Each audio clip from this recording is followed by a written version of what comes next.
இப்போ சமீபத்தில் ஒரு ரிட்டையர்ட் பர்சன் வந்து 59 லட்சம் ரூபா இந்த டிஜிட்டல் அரெஸ்ட் மூலமாக இழந்திருக்கிறாரு.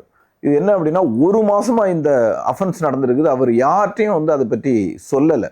ஒரு காவல் நிலையத்தில் இருந்து பேசுவது போல வீடியோ காலில் போலியான காவல் நிலையத்தை உருவாக்கி அல்லது என்சிபி நார்கோட்டிக் கண்ட்ரோல் பியூரோ என்று சொல்லக்கூடிய அந்த ஆஃபீஸ் செட்டப்பை வந்து உருவாக்கி உங்களை வீடியோ காலில் கூப்பிட்டு உங்களுக்கு உள்ள பயத்தை உருவாக்கி உங்களை அரெஸ்ட் பண்ணுறது மாதிரி, இல்லை அரெஸ்ட் பண்ணிட்டதாகவே, இல்லை நீங்கள் அந்த பணத்தை பே பண்ணல அப்படின்னா லீகல் எக்ஸ்பென்சஸ் அப்படின்னு சொல்லுவாங்க. ஏதோ ஒரு காரணத்தை சொல்லி உங்களை நம்ப வச்சு பயத்தை உருவாக்கி அதன் மூலமாக இந்த டிஜிட்டல் அரெஸ்ட் மூலமாக சைபர் கிரிமினல்ஸ் சம்பாதிக்கிறாங்க. உங்கள் வீட்டில் சீனியர் சிட்டிசன்ஸ் இருந்தாங்க அப்படின்னா அவங்ககிட்ட தயவு செய்து சொல்லுங்க, இதை பற்றி விழிப்புணர்வு. உங்க கூட இருக்கக்கூடிய மற்ற சீனியர் சிட்டிசன்ஸுக்கு இதை பற்றி சொல்லுங்க.